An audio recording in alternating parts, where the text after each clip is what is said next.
Revista Espírita de 1859. Março, item 5.1. Conversas familiares de além-túmulo. Paul Gaimard. Médico da Marinha e viajante naturalista, falecido no dia 11 de dezembro de 1858, com 58 anos de idade. Evocado a 24 do mesmo mês por um de seus amigos, o Sr. Sardou. Evocação. Reis. Eis-me aqui. Que desejas? Qual é o teu estado atual? Reis. Erro como os espíritos que deixam a terra e que desejam avançar na senda do bem.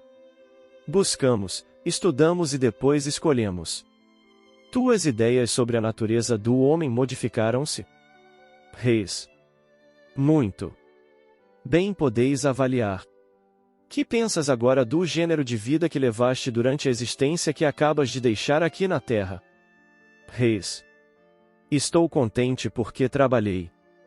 Para o homem, acreditavas que tudo se acabasse no túmulo. Daí o teu epicurismo e o desejo que algumas vezes exprimias de viver bastante para aproveitar a vida. Que pensas dos vivos que têm apenas essa filosofia? Reis. Eu os lamento, embora isso lhes sirva, com tal sistema podem apreciar friamente tudo quanto entusiasma os outros homens, permitindo-lhes julgar de maneira sadia muitas coisas que fascinam os crédulos. Observação é a opinião pessoal do espírito. Nós a damos como tal e não como máxima.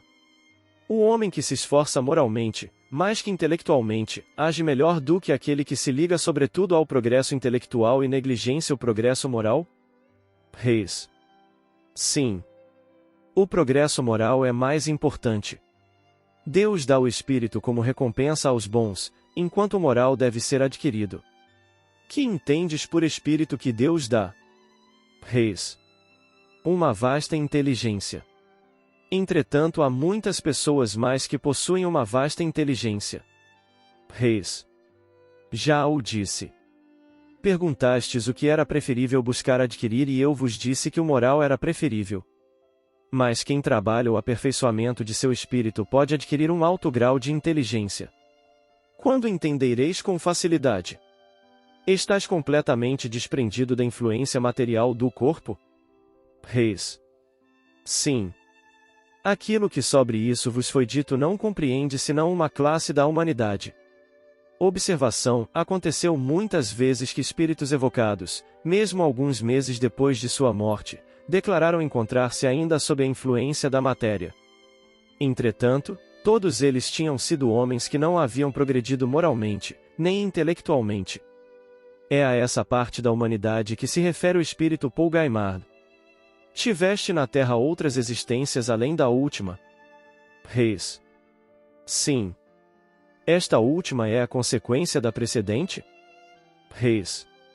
Não, houve um grande intervalo entre elas.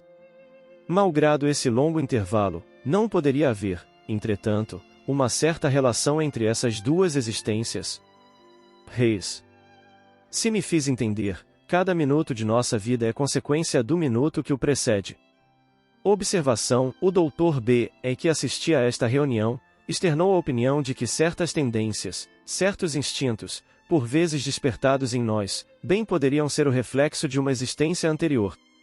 Citou vários fatos perfeitamente constatados em mulheres jovens que, durante a gravidez, se viram impelidas a atos ferozes, por exemplo, uma que se lançou sobre o braço de um açougueiro e lhe deu grandes dentadas, outra que cortou a cabeça de uma criança e ela mesma a levou ao comissário de polícia, uma terceira que matou o marido, cortou-o em pedacinhos, salgou-o e dele se alimentou durante vários dias. O médico perguntou se aquelas mulheres não haviam sido antropófagas numa existência anterior. Ouviste o que acaba de dizer o Dr. B., nas mulheres grávidas. Os instintos que conhecemos sob o nome de desejos não resultariam de hábitos contraídos numa existência anterior? Reis. Não, resultam de uma loucura transitória, de uma paixão no seu mais alto grau. O espírito fica eclipsado pela vontade. Observação: o Dr. B. faz notar que os médicos consideram realmente esses fatos como casos de loucura transitória. Nós compartilhamos essa opinião, mas não pelos mesmos motivos, pois as pessoas que não estão familiarizadas com os fenômenos espíritas geralmente são levadas a atribuí-los exclusivamente às causas que conhecem. Estamos persuadidos de que devemos ter reminiscências de certas disposições morais anteriores, diremos até que é impossível que seja de outro modo, pois o progresso não se realiza senão gradualmente. Mas aqui não é o caso, e o que o prova é o fato de as pessoas mencionadas não demonstrarem nenhum sinal de agressividade fora de seu estado patológico. Evidentemente, nelas só havia uma perturbação momentânea das faculdades morais. Reconhecesse o reflexo das disposições anteriores por outros sinais, de certa maneira inequívocos, e que desenvolveremos em artigo especial, apoiado pelos fatos. Em tua última existência houve simultaneamente progresso moral e intelectual? Reis. Sim, sobretudo intelectual. Poderias dizer-nos qual foi o gênero de tua penúltima existência? Reis. Oh! Fui obscuro. Tive uma família que tornei infeliz, mais tarde o espiei amargamente. Mas por que me perguntais? Isso já passou e agora me encontro em novas fases. Observação, p. Gaimard morreu celibatário, com 64 anos de idade. Mais de uma vez lamentou não haver constituído um lar. Esperas reencarnar dentro de pouco tempo? Reis. Não, antes eu quero pesquisar. Gostamos desse estado de erraticidade porque a alma tem mais domínio de si, o espírito tem mais consciência de sua força, a carne pesa, obscurece e entrava. Observação: todos os espíritos afirmam que no estado de erraticidade pesquisam, estudam e observam, a fim de poderem escolher. Não está aí a contrapartida da vida corporal? Muitas vezes não erramos durante anos, antes de nos fixarmos na carreira que julgamos mais adequada à nossa caminhada evolutiva?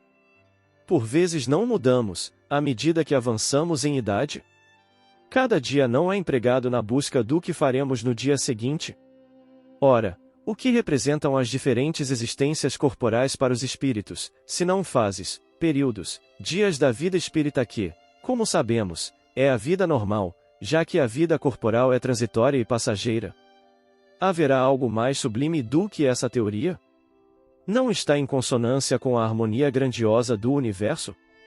Ainda uma vez, não fomos nós que a inventamos e lamentamos não possuir esse mérito, porém, quanto mais nos aprofundamos, mais achamos fecunda na solução de problemas até agora inexplicados. Em que planeta pensas ou desejas reencarnar? Reis. Não sei, e dai-me tempo para procurar. Que gênero de existência pedirás a Deus? Reis. A continuação desta última, o maior desenvolvimento possível das faculdades intelectuais. Parece que colocas em primeiro plano o desenvolvimento das faculdades intelectuais, atribuindo menor importância às faculdades morais, apesar do que disseste anteriormente. Reis. Meu coração ainda não se encontra bastante formado para bem poder apreciar as outras. Vês outros espíritos e com eles entras em relação? Reis. Sim. Entre eles não haverá alguns que tenhas conhecido na terra? Reis. Sim, Dumont d'Urville. Vês também o espírito Jacques Arago, com o qual viajaste? Reis. Sim. Esses espíritos se acham nas tuas mesmas condições? Reis. Não, uns mais elevados, outros em posição inferior. Referimo-nos aos espíritos de Dumont d'Urville e Jacques Arago. Reis. Não desejo particularizar. Estás satisfeito por te havermos evocado? Reis. Sim, especialmente por causa de uma pessoa. Podemos fazer algo por ti? Reis. Sim. Se te evocássemos dentro de alguns meses, estarias disposto a responder ainda às nossas perguntas? Reis. Com prazer. Adeus. Tu te despedes, concede-nos o prazer de dizer aonde vais. Reis. Neste ritmo, para falar como fiz alguns dias atrás, vou atravessar um espaço 1000 vezes mais considerável que o percurso que fiz na Terra em minhas viagens, que eu considerava tão longínquas, e tudo isso em menos de um segundo, de um pensamento. Irei a uma reunião de espíritos, onde tomarei lições e poderei aprender minha nova ciência, minha vida nova. Adeus. Observação: quem conheceu perfeitamente o Sr. Paul Gaimard confessará que esta comunicação está marcada pelo cunho de sua individualidade. Aprender, ver, conhecer era sua paixão dominante, é isso que explica suas viagens ao redor do mundo e as regiões do Polo Norte, assim como suas excursões à Rússia e à Polônia, quando do primeiro surto de cólera na Europa. Dominado por essa paixão e pela necessidade de satisfazê-la, conservava um raro sangue frio diante dos maiores perigos. Assim, por sua calma e por sua firmeza ele soube livrar-se das garras de uma tribo de antropófagos que o haviam surpreendido no interior de uma ilha da Oceania. Uma palavra sua caracteriza perfeitamente essa avidez de ver fatos novos, de assistir ao espetáculo de acidentes imprevistos. Que felicidade! Exclamou certo dia durante o período mais dramático da Revolução de 1848, que felicidade viver numa época tão fértil em acontecimentos extraordinários e imprevistos. Seu espírito, voltado quase exclusivamente para as ciências que tratavam da matéria organizada, negligenciara bastante as ciências filosóficas. Assim, poder-se-ia dizer que lhe faltava elevação nas ideias. Entretanto, nenhum ato de sua vida prova que alguma vez tivesse desconhecido as grandes leis morais impostas à humanidade.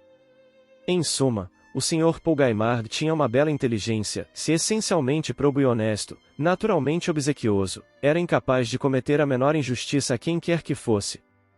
Talvez lhe possamos apenas censurar o ter sido demasiadamente amigo dos prazeres, mas o mundo e os prazeres não corromperam o seu raciocínio nem o seu coração. Por isso o Sr. Paul Gaimard mereceu os pesares de seus amigos e de quantos o conheceram. Sardou.